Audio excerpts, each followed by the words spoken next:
Sanal Ademaruku professed his views about the subject, and he said, well, it's a whole lot of hocus pocus and mumbo jumbo, to put it short. That's exactly what he said. But a little bit around what he said, I'm sure Dr. Tendam wants to get back at him. Doctor, what do you have to say to what Sanal was saying? Well, first of all, I agree with one thing. There's a lot of superstition in the world.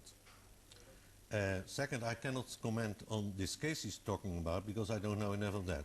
But I can say something about regression therapy. First of all, he's mal-informed, he's misinformed. Most regression therapy nowadays is used without any form of hypnosis. It used to be, but now it isn't. Secondly, I'm not pretending that I'm a scientist, I'm a practitioner. I hope I'm a professional. See, primarily I'm very glad to see that he's very clearly saying that he is not a scientist, and which means he has not gone into any research on reincarnation. He's a practitioner, so he has to defend it. There are a lot of people who practice pseudosciences, occult practices. That doesn't mean that it has any scientific basis. Secondly, the connection that we are trying to give with reincarnation and Hindu mythology, 5,000 years on all, this has no basis basically, because Vedas, for example, do not speak about reincarnation. Before Alexander's invasion, there is no history of any mentioning about reincarnation in our heritage. You mean to say the Hindu mythology, the Hindu belief of karma and mukti, it's all make-believe? It was in fact added later on, it wasn't there originally? They all came later after Alexander's invasion, because Aristotle believed in reincarnation. And with Alexander came a lot of things. But in the modern times, but in the modern context, Dr. Tendam, he has gone through over 20 years of research into the subject. He has done some research. There is some empirical data, quite a bit of empirical data that he has collected. What would you say for all of that? Would you say that is also mumbo jumbo and hocus pocus? I think the empirical data means verifiable data. And most empirical, it should be verifiable data. Most of the cases where reincarnation claims are made, from Ian Stevens to Banerjee, who was a professor here, everybody, all these people are making informations which are not verifiable. Wherever it is verifiable, you find that it's not, coordinating together. For example, the very case of Kalpana Chawla. Kalpana Chawla died in February. Right. The girl was born in April, 3 months gap. How she was conceived in such a short time?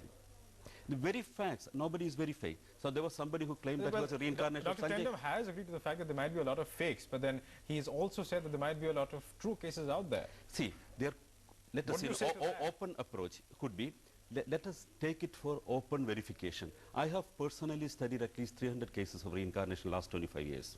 And not a single case, whenever I have been verifying, has been correlated with the facts and information given in the print media. I'll cut you short there.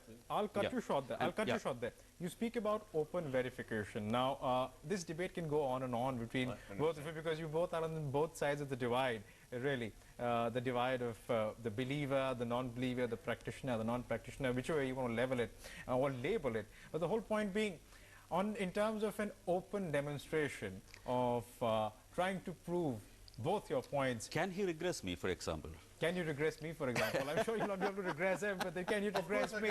I'm just being a medium here. You definitely can't regress him. Can you regress me? I don't know. I have no idea. I have to find out. Find out? I cannot do that now. No. Because he's sitting there. No, yeah, I make the joke, but okay. By the way, some of the things he says are absolutely true. Like that reincarnation ideas in India are not that old.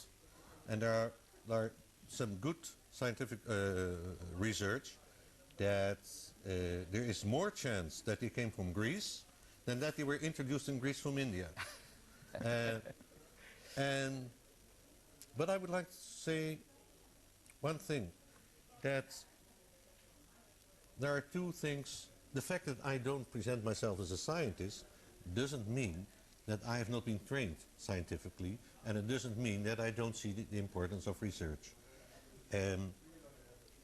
What have you found in your research that could change the mind of a skeptic like Sanal Ademaruku to believe that this in fact is probably close to being a science, and what you've actually found, that you've actually found true cases of people actually having been reincarnated when he has studied more than There is- 300 there is- cases there is one where there more- has been not a single shred of fact. Now, adding to that, there is one small question also. All memories are stored in the neurons in the brain, and once you are dead, it's degenerated or it's gone. And where exactly memory, how exactly memory can be transformed from one degenerated brain to another brain? What's the scientific basis for that thing? Listen. He's talking There a are lot many- of scientific basis, but Okay, then you let's say there's first not start much with of... psychotherapy in general. There is no psychotherapy in the world that has a scientific base. Of course, the ones who started therapy, they have a kind of theory, but the theory is not based on research. The only exception is that classical behavioral therapy is based on behavioral knowledge and experiments. That's a very limited therapy, and it's an awful therapy sometimes, but it is an effective therapy. All other therapy are based on visions of people. There is no scientific base. And then I would say, why can I not regress or convince a skeptic? Because for me, a skeptic is in the same mold as a superstitious person.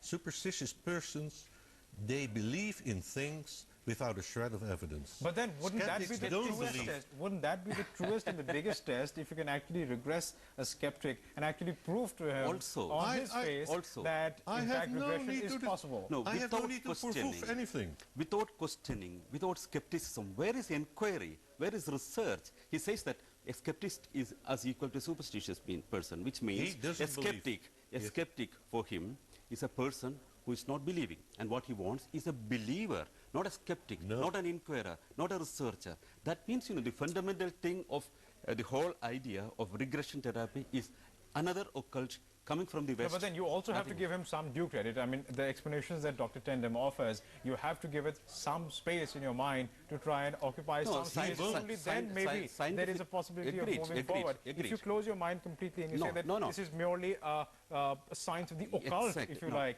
then there's no way No, forward, is there? on the basis of the available research, I can categorically say that it's an occult. But all the same, a priori, I don't want to reject or accept anything. I would like to go for a research. But so far, any evidences But there brought has by been available research. are not acceptable because they are not verifiable. They are not tandem to scientific information. The research that you've conducted over the years, Dr. Tendem, have you been able to verify the results that you've found? Verification in terms of a Yes, person A claiming to be the reincarnation of a person B. Have you been able to Listen. verify that? We are not interested in claiming that Very because simple. because there's no use in that. I've ended at that. I'm sure there is no end to this debate. Sanal Adamaruku and Dr. Hans Tendem are still there with us in the studio.